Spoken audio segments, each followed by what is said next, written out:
Hello and welcome to GuyLogicGaming. My name is Temko and this is a buyer's guide for the Christmas season of 2017, where I'm going to tell you what games you should really be paying attention to if you plan on gifting them to someone else. I'll tell you why, and I'll tell you why not, more importantly than that. So if you're looking for a gift for a loved one, a family member, or a friend, and you're just not sure what game to pick for them, watch on. The games I'm going to be looking at are all games that came out in 2017, and the games I'm going to be saying not to touch are also games that came out in 2017. But do not let this restrict your choice too much, because there's tons of games that came out earlier last year that are very much worth the time and effort if they have not played them yet. Games like The Witcher 3 come to mind immediately that are definitely worth your attention. But enough about that, let's go ahead and dive into some games I feel you should be paying attention to. And if you're looking at buying a gift for a friend or a loved one, these games are never going to hit the wrong mark. Well, depending on your preferences, of course. The first game is going to be Divinity Original Sin 2. Now, Divinity Original Sin is a CRPG, which stands for Computer RPG, which is a bit of an outdated term to say classical style RPG, with a top-down view, a lot of text, a lot of dialogue choices, a lot of branching storylines, and a lot of things you can do and mess up. Divinity Original Sin 2 is a masterpiece, and I plan on having a very long video about that. Sadly, I never got around to it because the game's content-rich environment and diverse storytelling on top of all the various other things you could do, including modding, allow for hundreds and hundreds of hours of gameplay without ever getting samey or boring. If the person you're looking to buy a gift for enjoys RPG games, if they enjoy exploring, figuring things out, and just messing about even to their own detriment, Divinity Original Sin 2 is a great game to get them. The most important thing about Divinity Original Sin 2 is that you do not need to have played Divinity Original Sin 1 to understand or even comprehend what is going on. While the games are similar in the way the mechanics work and the way they expand on the gameplay elements, the core story, characters involved, and even world are pretty much separate in many regards. Moving on from there is another game in the same genre, which is Torment Tides of Numenera. Now, Torment Tides of Numenera is great for the same type of people that like Divinity Original Sin, but here is a second caveat. Torment Tides of Numenera is a spiritual successor to Planescape Torment. So if the person you're buying a gift for is close to the age of 30 or 35 or 40, they might still remember these games from the late 90s. And this could be an amazingly fun, nostalgia-filled trip in a new and rich environment. Lots of branching storylines, lots of dialogue choices to make, lots of text to read. It's a slow-paced, methodical title that rewards you deep thinking and rewards you figuring out every nook and cranny in this world. So if you have players that enjoy things like Dungeons & Dragons, Torment Tides of Numenera might just be straight up their alley. And if you want to see more details about the game in particular, I have a review video which I'll link here, and you can check that out as well, which should give you all the depth and knowledge you need. The short of it is, it's a fantastic, content-rich environment with a lot of text, a lot of story, a lot of world, and a lot of choices. Switching it to a different direction, while still heavily focusing on story, is Pyra. Now, Pyra approaches the game in a very different manner, where less is about making dialogue choices, and it's more about exploring the world and seeing everything there is to it. The game focuses less on giving you the options to choose everything and anything, and focuses more on making sure the choices you make are impactful and very important. A heavily story-driven experience, Pyra is a beautiful,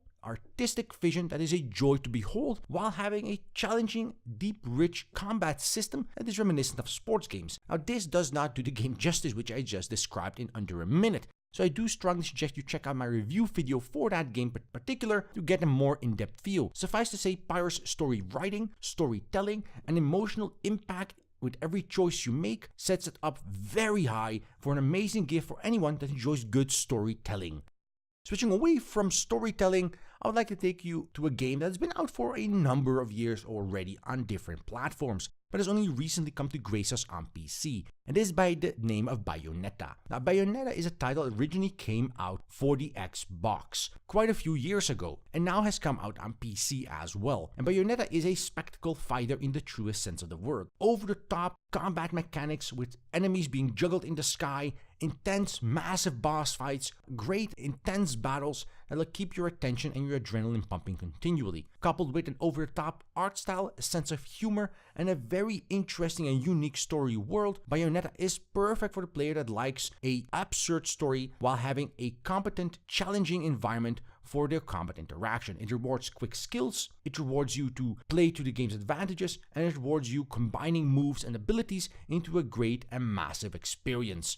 If you enjoy games like God of War and other titles in the same idea, then this is definitely a title to look for when gifting it to someone you love. But if you're looking for something for a bit younger audience, I'm not saying this for 6-year-olds, but if you're looking for someone in their tweens and mid-teens, then Rime might be up your alley. The combination of a unique world with puzzle solving, simple and interesting unique graphic art style that forces the player into a pathway where each step of the way they are rewarded with more unique vistas, more interesting experiences, and the puzzles gradually get more interesting and complex, allowing to flourish and expand their critical thinking. It is an interesting concept that spans a couple of chapters while slowly rewarding the player with more interesting concepts, with more interesting ideas, and with more interesting locales to visit. That said, the game isn't without heartbreak and story, and the story may be a little bit on the heavy side for the youngest of audiences. I will not spoil what the story is all about, but if you have a particularly young child, this might not be the perfect game for them, because they'll miss the significance of the story that is being played.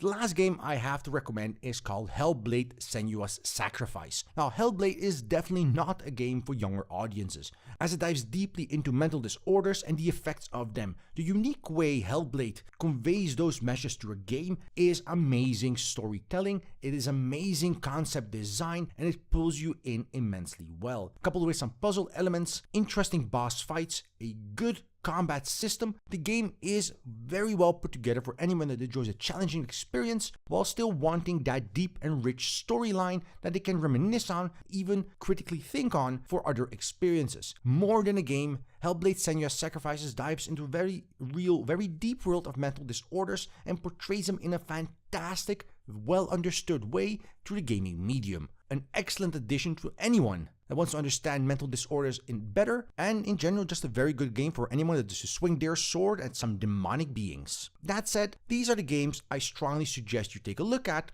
if you feel they might be a fit for the person you're buying a gift for. There are also a couple of games I just want to warn you away from. Not so much because these games are the worst of the worst and they're the worst thing to happen to gaming ever, but due to a myriad of reasons, these games are just not worth spending your money on, and they might not even make up to be a good gift because the person you're gifting them to will need to spend more money on them most likely. What do I mean? Well, we have 3 games lined up for this, and these are called Shadow of War, Destiny 2, and Battlefront 2. All 3 games share the same annoying little issue, is that while they are full price $60 titles, each of them basically requires the player to also buy into additional payment microtransactions to be competitive and viable to play along with other people in the later stages of the game. While Shadow of War in itself is a quite interesting experience, it is very clear that the storyline and the way the gameplay works really strongly pushes the player to spend more money. Destiny 2 has gone ahead and with expansion updates that are €20 on top of the €60 price tag has locked out players that don't buy the expansion out of content they previously did have. Not exactly a nice business practice,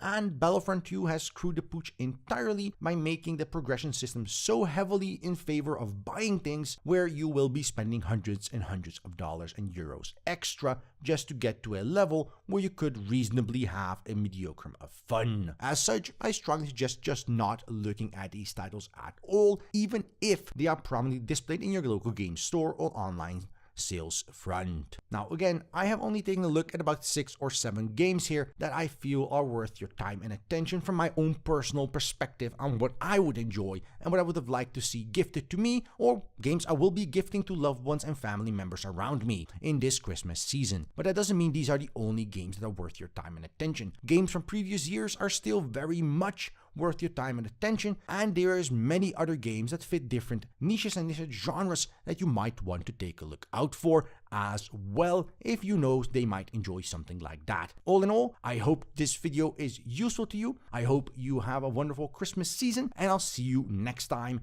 right here on GuyLogicGaming.